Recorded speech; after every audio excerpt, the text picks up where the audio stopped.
విజ్ఞాపనకు అవసరమైన కొన్ని హెచ్చరిక మాటలను పరిశుద్ధ గ్రంథంలో నుండి మరి యోహాను సువార్త 11వ అధ్యాయము 41వ వచనాన్ని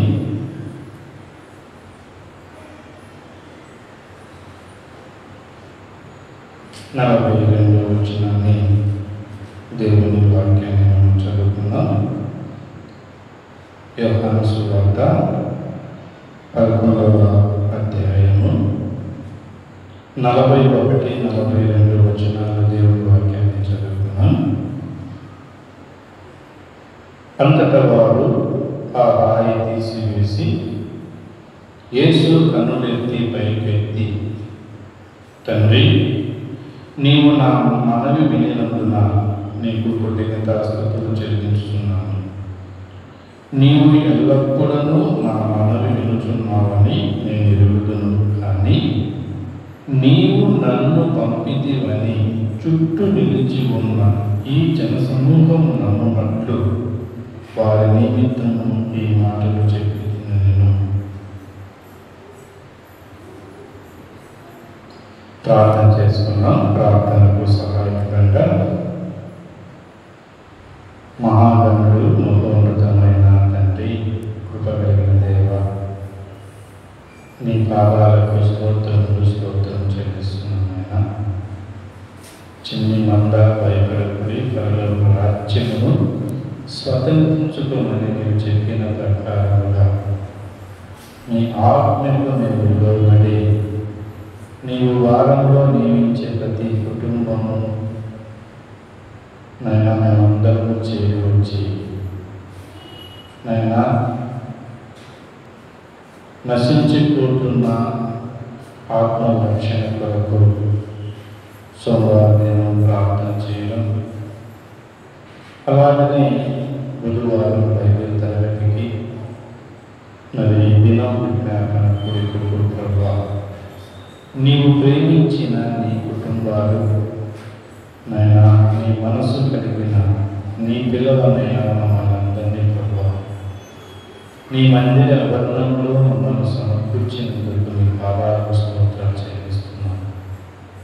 తండ్రి, నీవిచ్చిన కృపావరములు చక్కగా కీర్తన ద్వారా నీ నామాన్ని నేర్పరచడానికి నీ కృపనిచ్చేందుకు స్తోత్రాలు. చక్కగా పాడాను నాయన, దేవాలయ పాదాల స్తోత్రాలు చెల్లిస్తున్నాను.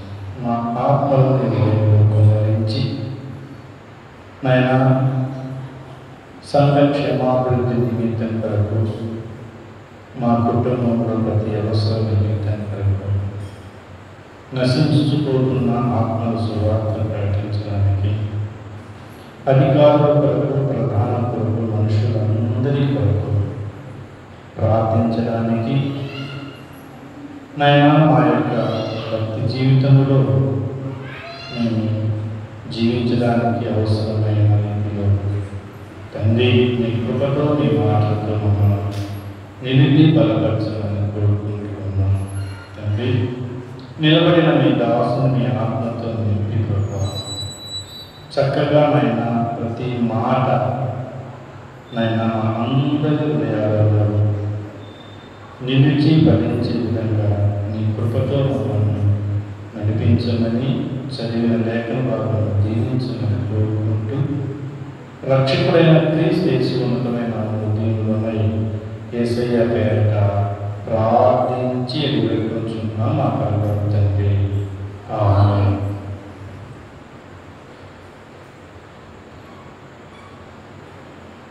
విజ్ఞాపన కొరకు చేరువచ్చిన మీ అందరికీ మన ప్రభువైన యేసుక్రీస్తు నామములో వందనాలు చెల్లిస్తూ ఉన్నాం. యోహాను సువార్త 11వ అధ్యాయం 41-42 వచనాలను మనం చదువుకున్నాం. పోయిన బైబిల్ తరగతిలోనే మార్తా మరియమ్మ యొక్క వారి హృదయాలలో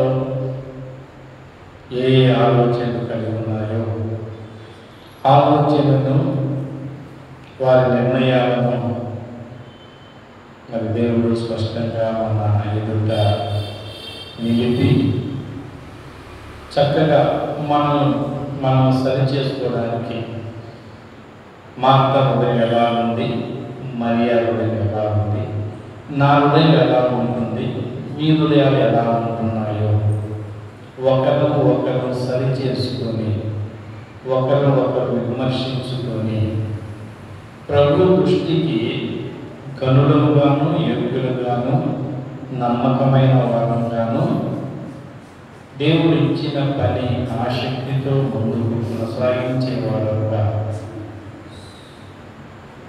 భయముతోనూ భక్తితోనూ మన విశ్వాసాన్ని కాపాడుకోవచ్చు, అనేకులకు మాదిరికరంగాను మన కుటుంబానికి మేలుకరంగాను దేవునికి మహిమకరంగాను ఉండే విధంగా మన విశ్వాస జీవితాలతో ముందుకు కొనసాగాలని దేవుడు చక్కగా రచనించాడు. అలాగని మరి ఈ దినం ప్రార్థన గురించి మనం ఆలోచన చేస్తే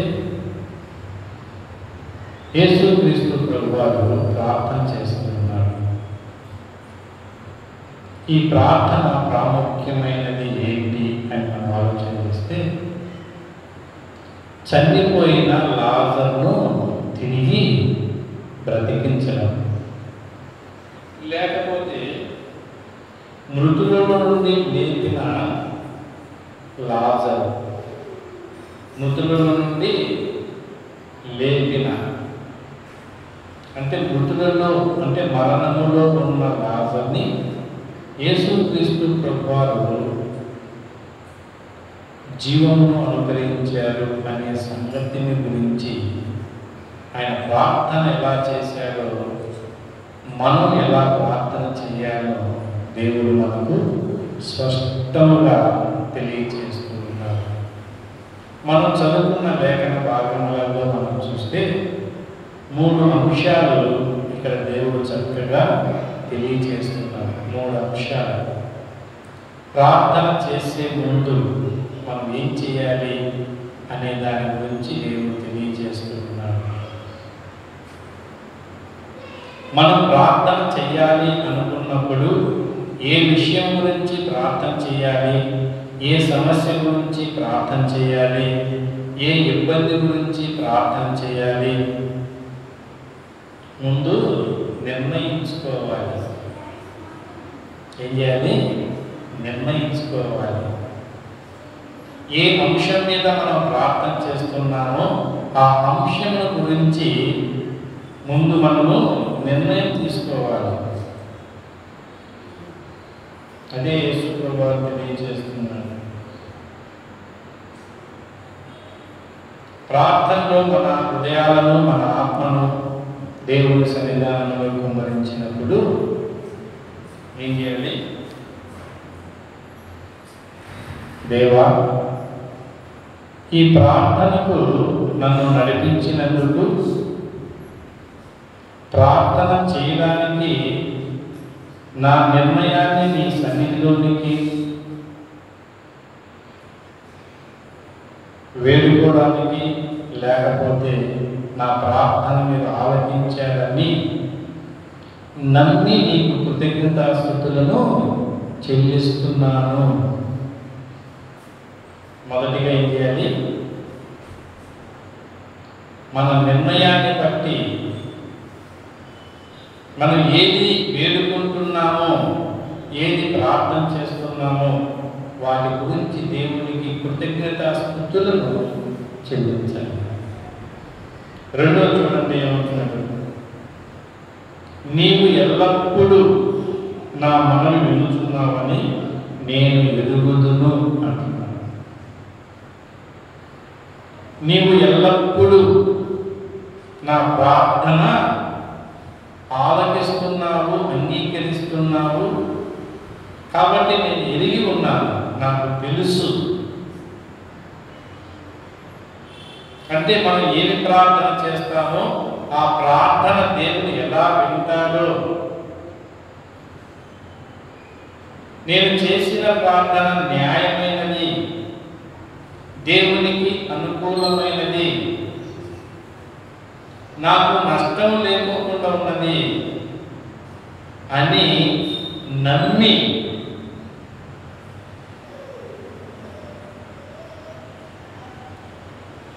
అనుగ్రహిస్తానని తెలుసుకున్నా, తెలుసు నేను ఎరుగుదను నువ్వు ఇస్తావని అని చెయ్యాలి. మూడవది చూస్తే ఏమంటున్నాడు, చుట్టూ నిలిచి ఉన్న వారిలో నీవు నన్ను పంపితివని చుట్టూ నిలిచి ఉన్న ఈ జనసమూహం అంతా నమ్మునట్లు,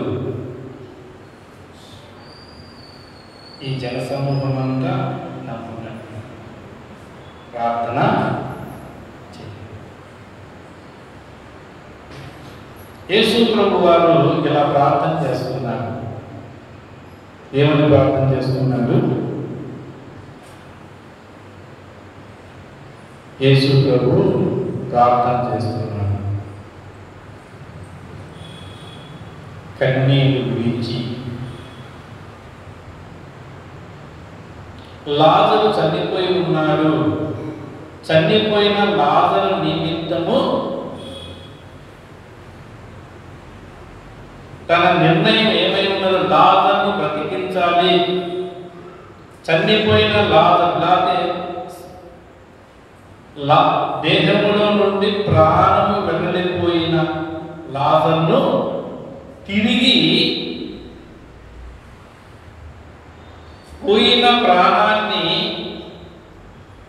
లాజరు యొక్క శరీరంలోనికి మళ్ళీ వచ్చి లాజరు బ్రతకాలి, ఆయన మళ్ళీ జీవించాలి. ఆయన యేసు యొక్క నిర్ణయము ప్రార్థన, ఆయన వేడుకోవడానికి నిర్ణయించుకున్నది ఏంటంటే అది ఆ నిర్ణయం. అంటే ఏది అడగవలెనో అడిగేదాని నిర్ణయం ఎలా ఉంటుందో ఆ విషయాన్ని ఇక్కడ మనకు తెలియజేస్తుంది. ఆ విషయాన్ని తెలియజేస్తూ ఆయన మోకరించి తండ్రి నీకు కృతజ్ఞతలు చెల్లిస్తున్నాను. చనిపోయిన లాజరు తిరిగి బ్రతుకుతారు, మరణించిన లాజరు తిరిగి సజీవుడిగా జీవిస్తారు. చనిపోయిన వారిలో నుండి మళ్ళీ ఆయన ప్రాణాన్ని తిరిగి లాజరులోకి పంపిస్తాడు. నువ్వు అలా చేసినందుకు నీకు కృతజ్ఞతాస్తుతులు చెల్లిస్తున్నాను. ఇది నా మనవి, ఇది నా ప్రార్థన. నువ్వు నేను చెప్పిన ప్రార్థన, నేను కోరుకున్న మనవి నువ్వు ఆలకిస్తున్నావని నాకు తెలుసు కాబట్టి నేను కృతజ్ఞత చెల్లిస్తున్నాను. అంత మాత్రమే కాకుండా వీరందరూ ఇక్కడ నిలుచున్న వారందరూ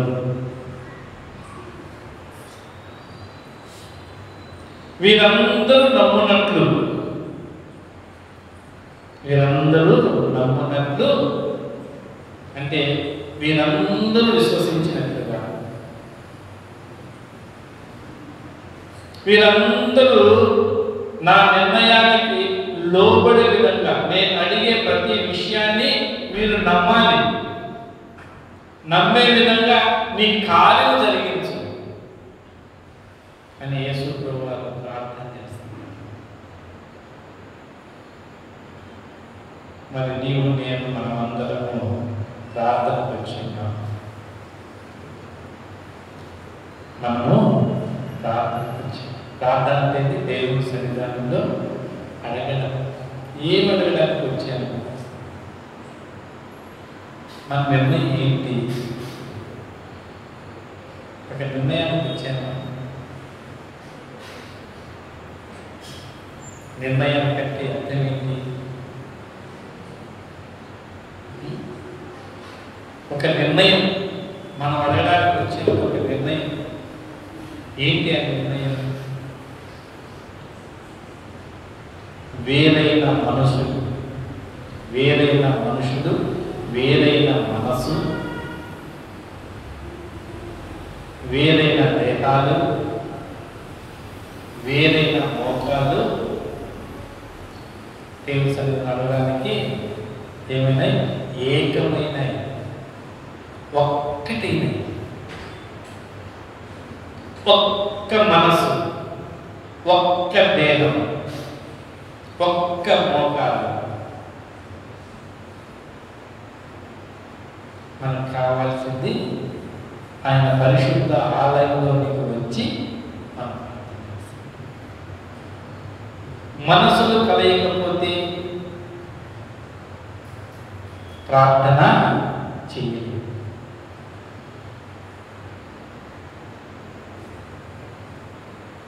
ప్రార్థన ఏ విషయాల్లో మనం ప్రార్థన చేయాలి? సంఘం యొక్క క్షేమం కొరకు ప్రార్థన చేయాలి.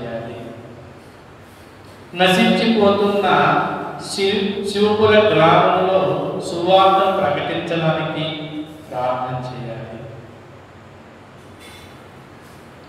నూతన ఆత్మల కొరకు, నూతన కుటుంబాల కొరకు ప్రార్థన చేయాలి.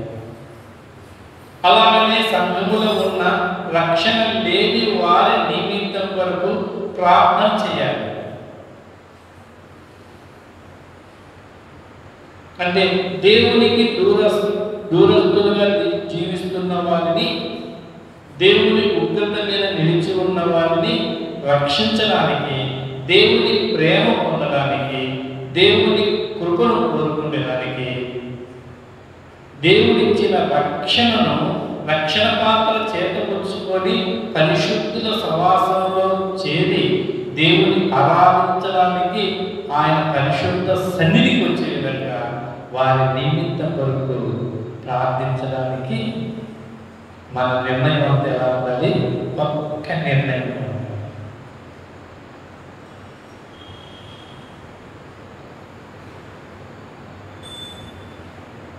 ఒక్క నిర్ణయం, ఒకే ఆలోచనగా ఉంటుంది. గురి కలిగి, పట్టుదల కలిగి, పౌరుషం కలిగి, నిలకడ కలిగి దాని కొరకు మన హృదయాలను దేవుని పాదసన్నిధిలో నీవు ఇచ్చావు తండ్రి అని కృతజ్ఞత చెల్లించాలి. అంత మాత్రం కాకుండా మనం చేసే ప్రార్థన మనం అందరూ వినాలి. మనం ఎవరెవరు ప్రార్థన చేస్తున్నామో ఆ ప్రార్థన అందరూ వినాలి. అందరూ విని ఈ కార్యం జరిగిన తర్వాత ఏ కుటుంబాల గురించి మనం ప్రార్థన చేశామో ఆ ప్రార్థన యొక్క ఫలము దేవుడు అనుగ్రహించిన తర్వాత మనమందరము సంతోషించేవారు.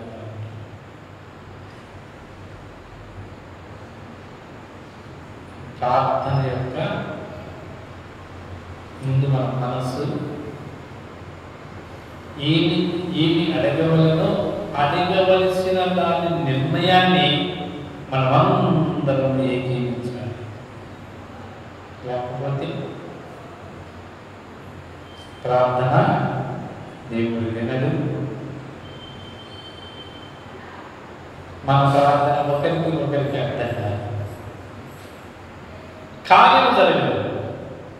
దేవుడి యొక్క కార్యము, బలమైన కార్యము జరగదు. ఐక్యత, సహోదరులు సహోదరులు ఐక్యత కలిగి కూడా ఎంత మేలు. ఐక్యత కలిగి ఉంటే ఎంత మేలు.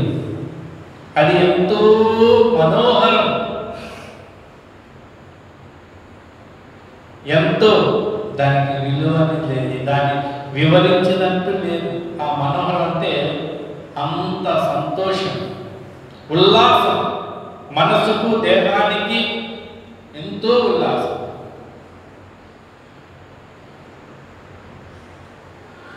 శృంగారం అనే దేవాలయం ముందు కుంటివాడు కూర్చొని ఉండగా ఎంత డబ్బు వచ్చినా ఏమొచ్చినా కానీ అతనికి ఏం లేదు, ఆనందం లేదు, సంతోషం లేదు. కానీ ఎప్పుడైతే అతను లేచి నడిచాడో అతని ఆనందం చెప్పసఖ్యం కాని మహిమ చెప్పసఖ్యం కాని ఎంత అద్భుత కార్యం దేవుడు తన జీవితంలో చేశాడు అని లేచి నడిచి గంతులేస్తూ పరిగెత్తుతూ దేవుడి సన్నిధిలోకి వెళ్ళి ఆరాధించాడు. చూసా ఎంత సంతోషం. కాబట్టి ప్రార్థన చేయడంలో ఐక్యత కలిగి, ఏక మనసు కలిగి, ఏక ఆత్మ కలిగి, ఒక్క నిర్ణయం ప్రకారంగా మనం అడిగితే దేవుడు అనుకరిస్తాడు. చూడండి, ఉదాహరణకి ఒక మాట మనం చదువుకుందాం. చూడండి, ఉదాహరణకి దానియేలు గ్రంథం 2వ అధ్యాయం చూడండి. దానియేలు గ్రంథము 2వ అధ్యాయం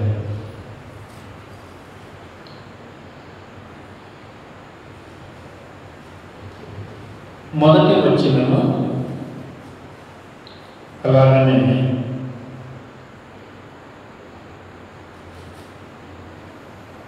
17-18 వచనాలు చదివి. దానియేలు గ్రంథము 2వ అధ్యాయము మొదటి వచనము 17-18 వచనాలు చదువుతాం. తీసిన వారు ఉంటే చదవండి. తీసిన వారు ఉంటే చదవండి. సరే, ఎవరు తీరేది కాబట్టి నేనే చదువుతాను. నెబుకద్నెజరు తన ఏలుబడి యందు 2వ సంవత్సరమునందు కల కనెను. అందును గూర్చి ఆయన మనసు కలతపడగా ఆయనకు నిద్ర పట్టలేదు.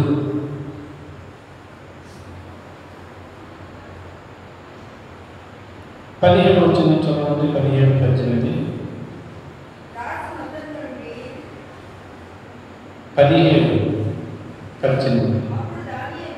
అప్పుడు దానియేలు తన ఇంటికి పోయి తన స్నేహితులైన హనన్యాకును, మిషాయేలుకును, అజర్యాకును సంగతి తెలియజేసి తానును తన స్నేహితులను బబులోనులోను తక్కిన జ్ఞానంతో కూడా నశింపకుండునట్లు ఆ కళ యొక్క మర్మ విషయములో పరలోకమందున్న దేవుని వలన కటాక్షము పొందు నిమిత్తమై ఆయన వేడుకొనుడని వారిని హెచ్చరించెను.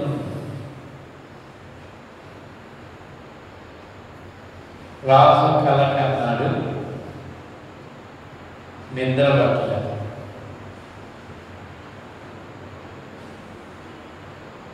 ఏమంటున్నారు? ఆయనకి నిద్ర పట్టలేదు. రాజుకు నిద్ర పట్టలేదు. రాజుకు ఆయన నిద్ర పట్టేట్టుగా చేయాలి.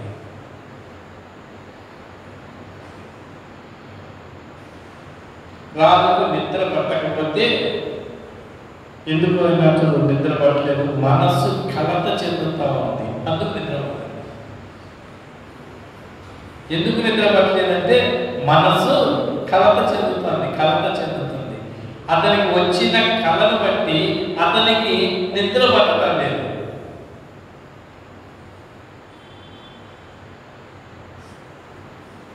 ఇప్పుడు దానియేలు ఆ బబులోను దేశంలో నెబుకద్నెజరు రాజు గురించి, రాజుకు నిద్ర పట్టాలి, రాజు మనస్సు కలత చెందకోకుండా ఉండాలి. జ్ఞానులు ఏం చేశారు? చూడండి ఏమంటున్నారు మనం చదువుకున్న దాంట్లో, బబులోనులో తక్కిన జ్ఞానులతో కూడా నశింపకుండునట్లు, బబులోనులో తక్కిన జ్ఞానులతో, ఆ బబులోను దేశంలో ఎంతమంది జ్ఞానులు ఉన్నారో వారందరినీ నశింపజేస్తున్నారు. అది వారు ప్రార్థించడానికి కారణం ఏమిటి అంటే బబులోను దేశంలో ఉన్న జ్ఞానులందరూ బ్రతకాలి, వారితో పాటు వీరు కూడా బ్రతకాలి. వారు సజీవులుగా ఉండాలి, వీళ్ళు సజీవులుగా ఉండాలి. రాజు ఎంత కఠినమైన హృదయం కలిగిన వాడు చూడండి. రాజు ఎంత కఠినమైన 5వ వచనం చదవండి.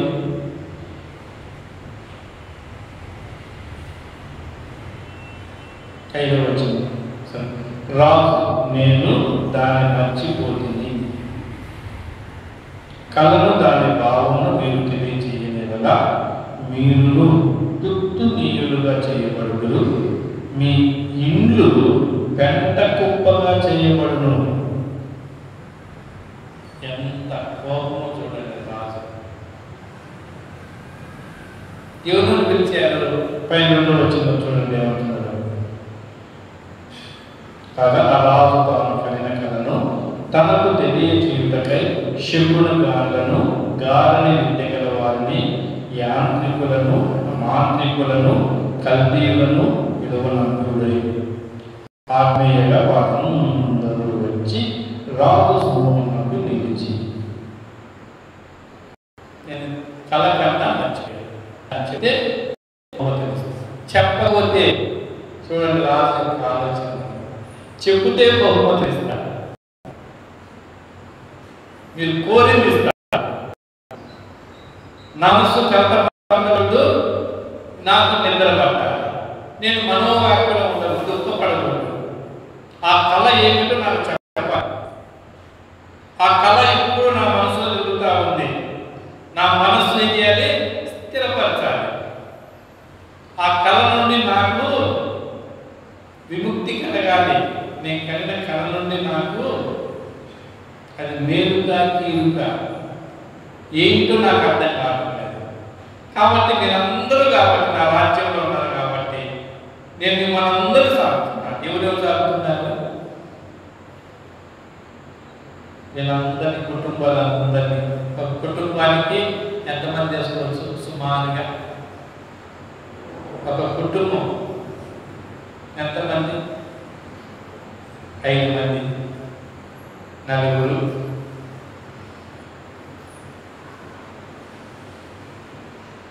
నువ్వు చెప్పమ్మా, ఎంతమంది వేసుకోవచ్చు? 6 మంది. నువ్వు చెప్పమ్మా, ఒక కుటుంబానికి ఎంతమంది? ఇప్పుడు మీ మనసు బయట పడుతుంది. చెప్పమ్మా, నువ్వే చెప్పు.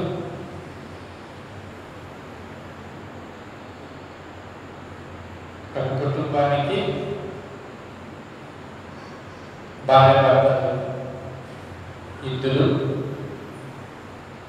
కొడుకు కూతురు 2, అమ్మ నాన్న 2,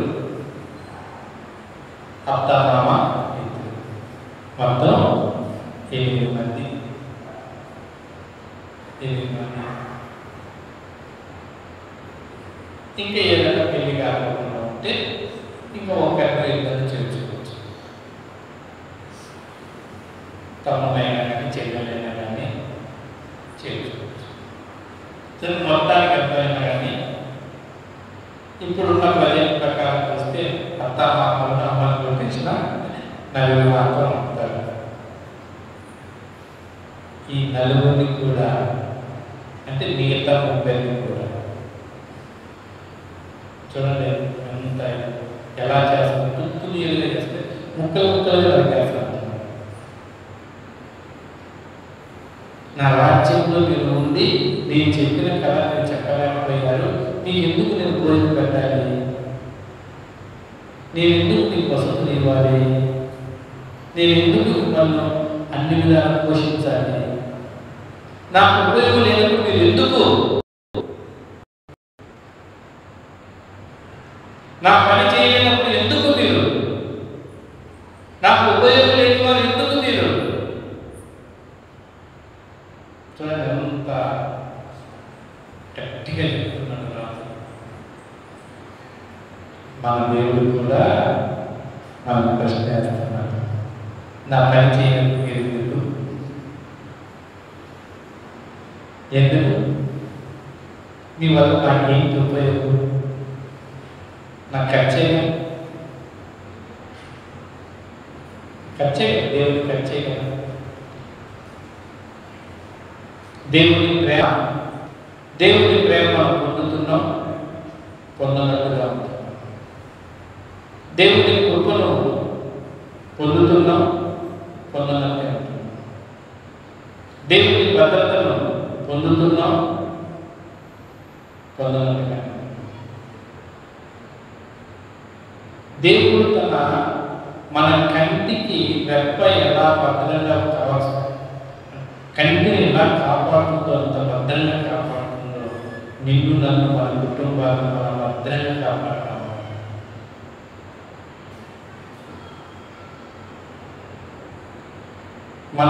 మన పిల్లలు మన ముందే కాపాడాలి. ఒక వ్యాధి వస్తే కాపాలి, జ్వరం వస్తే కాపాలి, తలనొప్పి వస్తే కాపాలి, కనీసం జలుబు వస్తే మనం కాపాలి. ఆ జలుబు తీయలేదు,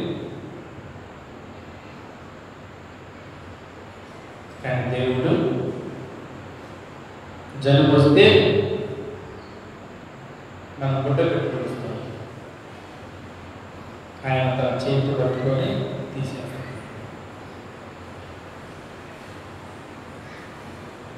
జ్వరం వస్తే పిల్లలకు పెద్దలకు జ్వరం వస్తే అప్పుడు ప్రేమ కనిపిస్తూ ఏడుస్తాం, అయ్యో పిల్లలకు జ్వరం వచ్చింది, అయ్యో అయ్యో. ఏంటి కానీ జ్వరం వస్తే ఏమంటాడు దేవుడు? ఏమంటాడు? అయ్యో నా బిడ్డకి వచ్చింది పసిప్రాణాన్ని, ఈ పసిప్రాణానికి ఇంత వేడి కలిగిందా అయ్యో అని ఆయన వచ్చి ఆ వేడి అంతా ఆయన తీసుకుంటున్నాడు. ఆయన ప్రభావం అంతా కలిగిస్తున్నాడు. చూడండి, అంత దైవంగా అంత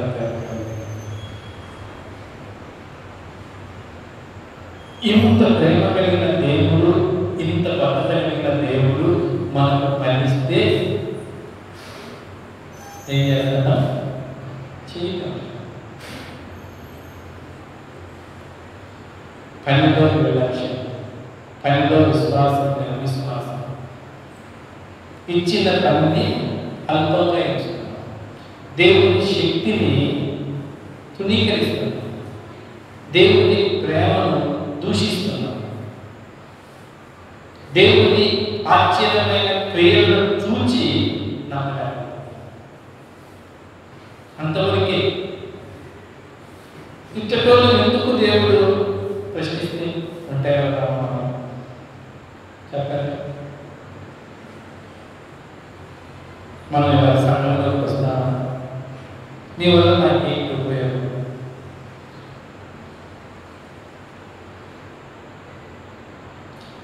ప్రేమ లేదు, ఐక్యత లేదు, సహవాసం లేదు, స్నేహభావం లేదు, గౌరవించుకునేది లేదు. ఉందా? మనకు ఒకరికొకరు గౌరవించుకుంటున్నాము, ఒకరికొకరు ప్రేమించుకుంటున్నాము, ఒకరికొకరు ఆధిక్యత ఇచ్చుకుంటున్నాము, ఒకరికొకరు ఒకరు ప్రార్థన చేస్తున్నాము. చేస్తున్నాము ప్రార్థన? చెప్పండి. ఒకరి పట్ల అసూయ చూపించమంటే ఆ బరువు కొలవలేదు, అసూయ బరువు కొలవలేదు. తునీకరించే మాట మాట్లాడమంటే ఆ నోరు పోయలేదు.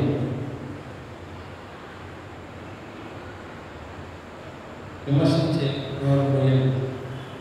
ఎందుకు మీరు నాకు అని ప్రశ్నిస్తే మన పరిస్థితి ఏంటి? ఎందుకు మీరు, మీ కొరకు నేను ఇంత రక్తం కాల్చండి,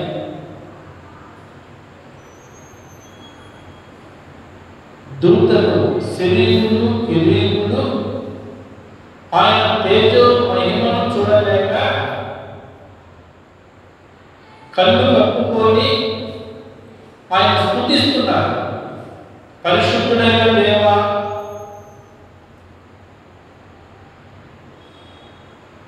అని ఆ స్తుతి గానాలు చేస్తూ ఉంటే భూమి కలుగుతుంది, గడపలు కలుగుతున్నాయి. అంతగా ఆయన స్తుతిస్తుంటే ఆయన మా మధ్యకి వస్తే మనం ఏం చేస్తున్నాం?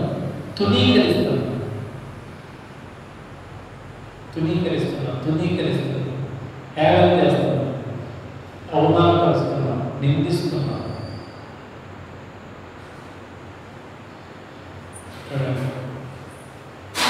అయినా అయినా అయినా ప్రేమ చూపిస్తూ, శాశ్వతమైన ప్రేమ చూపిస్తూ అంతవరకు మనం కాపాడుతాం.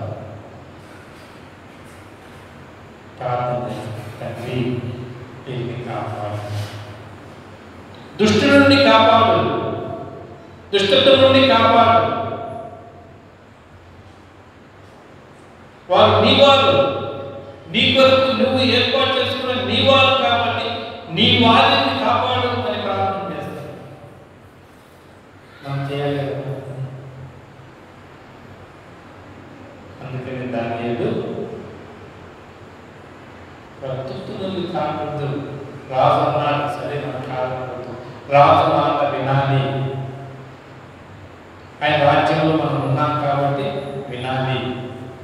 ఆయన మనసు మార్చడానికి, ఆ నిర్ణయాన్ని తీసివేయగలగదు అని దానియేలు షడ్రక్ మేషక్ అబేద్నెగోను పిలిచి విషయం చెప్పారు. చెప్తే వారు ఏమయ్యారు? ఏక మనసు కలిగిన వాళ్ళ పక్క నిర్ణయం. అడగవలసినది ఏమై ఉన్నదో బబులోను దేశంలో ఉన్న జ్ఞానంలో ఇవ్వలే కానీ, ఏ కుటుంబం కానీ, ఏ పిల్లవాడు కానీ, ఏ వృద్ధుడు కానీ మరణము కాకూడదు, అందరూ జీవించాలి అని వారు ప్రార్థించారు. దేవుడి యొక్క కటాక్షం కొరకు ప్రార్థించారు. ఆ కళ భావాన్ని తెలపడానికి కొరకు ప్రార్థించారు. రాజు యొక్క మనస్సు కలత నుండి విడిపించారు. నిద్రపోవడానికి అతని మనస్సు ఏకీపించినట్టు చూస్తాం. దుఃఖం నుండి విడిపించారు. నీవు నేను మనందరం చేయవలసింది దేవుడు నీకు నాకు అనిపించింది అది పరిశుద్ధుల ఐక్యత కొరకు ప్రార్థించాలి. పరిశుద్ధులు ఏక మనసు కలిగి ఉండాలి. పరిశుద్ధులు విశ్వాసంలో స్థిరత కలిగి ఉండాలి. పరిశుద్ధులు సంపూర్ణముగా ఉండాలి. నశించిపోతున్న ఆత్మల నిమిత్తం వరకు కన్నీటి ప్రార్థన చేయాలి. వారు మరణంలో ఉన్నారు, సమాధిలో ఉన్నారు, చీకటిలో ఉన్నారు, పాతాళంలో ఉన్నారు. వారిని విడిపించాలని కన్నీటితో ప్రార్థన చేయాలి. దేవుడు నీకు నాకు ఇచ్చింది. సంఘంలోకి మనం వస్తున్నామంటే ఎలా ఉండాలి? సహోదరుల ఐక్యత అది వ్యాపిస్తున్నాను. సువాసనగా ఉండాలి. ప్రార్థన సువాసన, ఆ ధూపము దేవుని సన్నిధికి వెళ్ళి అక్కడి నుంచి దేవుని కార్యము ఇక్కడ జరగాలి అని మనం ప్రార్థించాలి. వారు ప్రార్థించారు. దేవుడు కలభావము తెలియజేశారు. మరుగు చేయబడిన ఆ కళ యొక్క మర్మాన్ని తెలియజేసి ఆ మర్మము నుండి రాజు యొక్క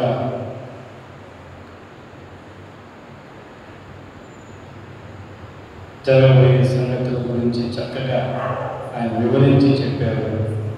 రాజుకు ఆ మర్మం యొక్క విషయాలు తెలియజేసి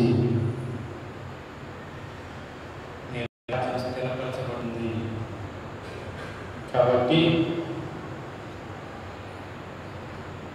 జరగబోయే సంగతులను తెలియజేశారు. కాబట్టి నీవు నిశ్చయంగా ఉండమని తెలియజేశారు. అప్పుడు ప్రశాంతంగా రాజు. కాబట్టి మనం కూడా దేవుడు ఇచ్చినందుకు ప్రార్థన విషయాలు సంరక్షణ అభివృద్ధి నిమిత్తం కుటుంబంలో లక్ష్యం లేని వారు,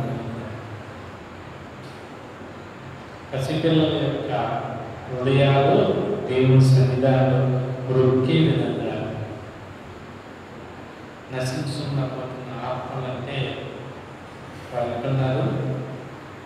పాతాళంలో ఉన్నారు, మరణంలో ఉన్నారు, సమాధిలో ఉన్నారు, చీకటిలో ఉన్నారు. నీవు నేను వెలుగులో ఉన్నాను కాబట్టి ఆ చీకటి గురించి మనకి, ఆ మరణ వ్యాధి మనకి తెలియదు. ఆ మరణ వేద భయంకరమైన గెచ్చమనే తోటలో ఆయన మరణ వేద ఎలా ఉంది? చెమట బిందువు రక్తంగా మారింది. చూడండి, ఆ మరణము పొందేటప్పుడు ఆయన పొందేది చెమట రక్తంగా మార్చాలి. అంత భయంకరమైన మరణ వేద మనం చూస్తాము. అప్పుడప్పుడు చూస్తాం, మన ఇంట్లో వాళ్ళు ఎవరైనా చనిపోతే ఏం చేస్తారు? అది పట్టుకెళ్ళాలి, ప్రాణం పట్టుకెళ్ళాలి, ఆయాసపడతారు, కొట్టుకుంటా ఉంటుంది. దేహం అంతా గాలి పీల్చుకుంటూ వదులుతుంది, గాలి పీల్చుకుంటూ వదులుతూ ఉంటుంది. అంటే ఊపిరి పీల్చుకుంటూ ఉంటుంది. ఆ జీవం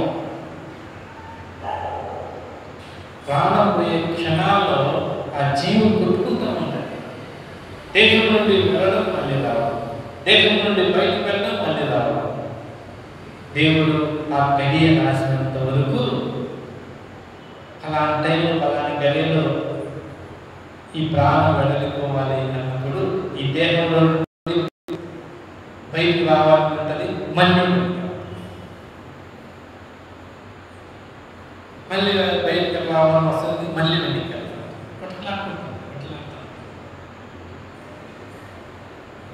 ఆ సమయం దేవుడు ఆ సమయంలోనే ఏం చేస్తుంది? ఈ దేహంలో ఉండి బయటికి ఎవరు కట్టిన ఆపలేదు, గ్లాసులో పెట్టిన ఆపలేదు.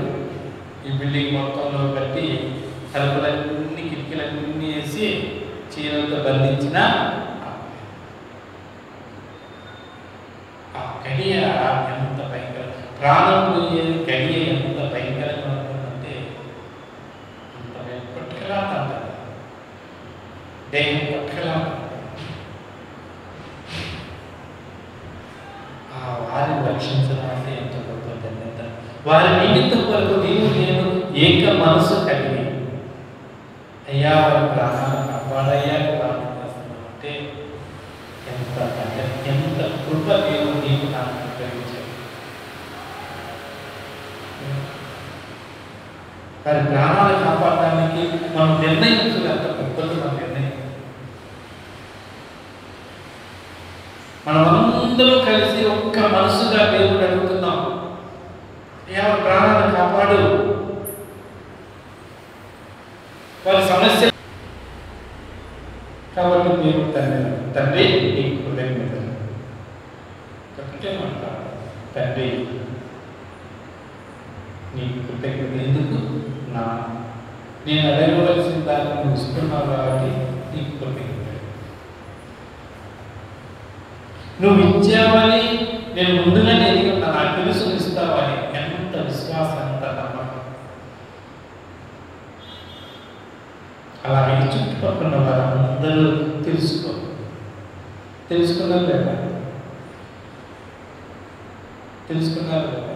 లాజరు దేవుడితో కూడా భోజన పంక్తిలో కూర్చున్నాడు. ఆయన భోజనానికి వచ్చినప్పుడు లాజరు చనిపోయి తిరిగి లేచిన తర్వాత ఇంట్లో చక్కగా బేతనీయలో భోజన కార్యక్రమం ఏర్పాటు చేసింది. ఆ భోజన కార్యక్రమంలో ఏం చేస్తున్నారు? యేసు ప్రభు పక్కనే అనే దానికంటే ప్రార్థన చేసిన యేసయ్య పక్కన దేవుని కార్యము, అద్భుతమైన కార్యము పక్కన కూర్చుంటే అందరూ చూశారు. 3 దినాలు 4 దినాలు మార్త ఉంది. నమ్ముచున్నావు మార్త? నమ్ముచున్నామయ్యా. మంచిగా వేసుకుంటే 4 దినాలు ఏమి చనిపోయి దుర్వాసన పొందుతున్నాడు. నమ్ముతున్నాను అని యేసు ప్రభు ఆ సమాధి దగ్గరికి వెళ్తా ఉంటే మళ్ళీ ఏమంటుంది, అయ్యా 4 దినాలు ఏమి చనిపోయి దుర్వాసన పోతారు, కంపు కొట్టారు, ఎందుకు పోతారు, ఆ వాసన తట్టుకోలేదు. ఆ వాసన మీకు అనారోగ్యం కలుగుతుంది. మానవుని యొక్క ఈ శరీరము ఏం పడుతుందంట, దుర్వాసన పడుతుంది, కంపు పడుతుంది. ఈ శరీరం కొరకు ఎన్నో ప్రయత్నాలు చేస్తాం, ఈ శరీరం ఎంతగానో ప్రయత్నిస్తాం. దేవుని సన్నిధిలో ఉందాం, దేవుని మాట వినడం, దేవుని కార్యాలను పట్టించుకో, పట్టించుకో, ఇదే గొప్ప.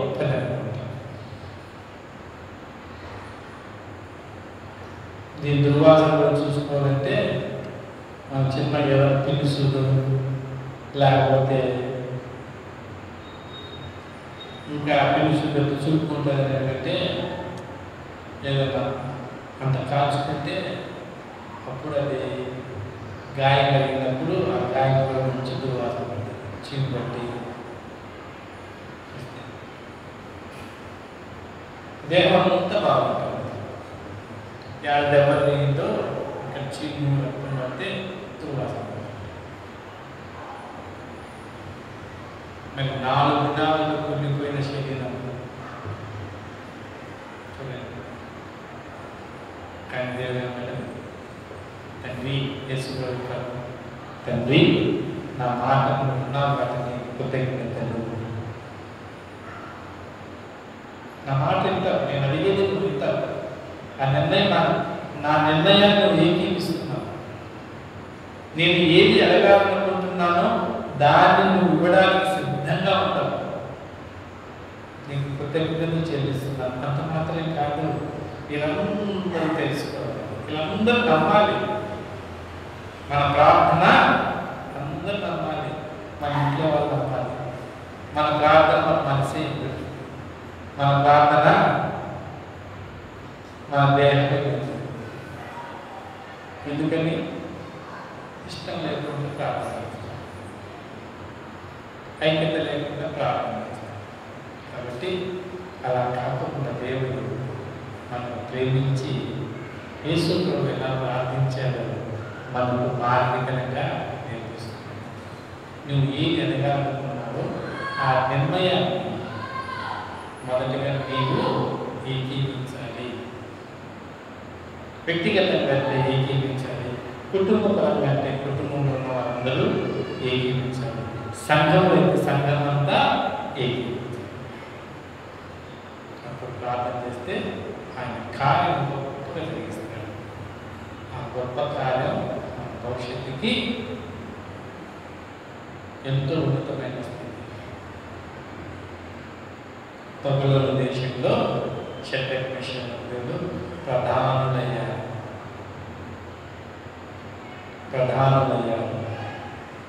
మనము ఆత్మను రక్షించడానికి మన దగ్గర ఏమిచ్చారు, దేవుని తాళపు చెల్లించారు.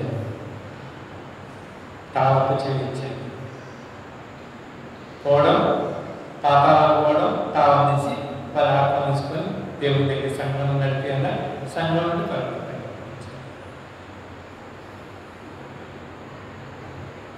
తాళం కోసము పాత రోజుల్లో కోడలు కొట్లాడుకుంటారు. ఆ తాళపు వృత్తి కోసము కోడళ్ళు కొట్లాడుకున్నట్టు ఐక్యత కలిగిన మనస్సును తాళం ఏం చేసేది, ఐక్యత లేకుండా చేసేది. ఆ పెద్ద అత్త లేకపోతే పెద్ద కొడుకు తాళాలు వేసుకొని నడుస్తూ ఉంటే తాళాలు గలగల కొట్లాడుకుంటా అంటే మిగతా వాళ్ళ యొక్క కోడలు మనసు ఎలా పెట్టుకుంటూ ఉంటాయి, అవి నాకెప్పుడు వస్తాయా, ఈమె దగ్గర నుంచి ఎప్పుడు లాక్కోవాలని మనస్సు కలగ చెందుతూ ఉంటాయి. అలా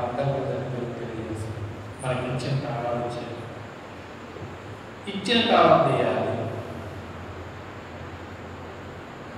మన ఇంట్లో తాళం తీయాలి, మన బంధువుల ఇంట్లో తాళం తీయాలి, మన స్నేహితులకు తాళాలు తీయాలి, మన ఇరువుల వారికి తాళాలు తీయాలి. తాళం తీయకుండా అట్లా పెడితే నష్టం, నష్టం కాకుండా దేవుడు తెలియజేస్తుంది. కాబట్టి ప్రార్థన అన్నది మనం ఏం అడగాలనుకున్నాడో అడిగిన దాని నిర్ణయాన్ని దేవుడు ఇస్తాడు అని ముందుగానే మనం ఎడిగినట్టు తెలుసుకొని ఆయన కృతజ్ఞత చెల్లిస్తుంది. మిగతా వాళ్ళందరూ తెలుసుకొని నమ్మున్నట్లుగా కార్యం జరిగించాలని ప్రార్థించాలి. అలా మనం ప్రార్థన చేయాలని ప్రభువు పేరిట మిమ్మల్ని ప్రేమతో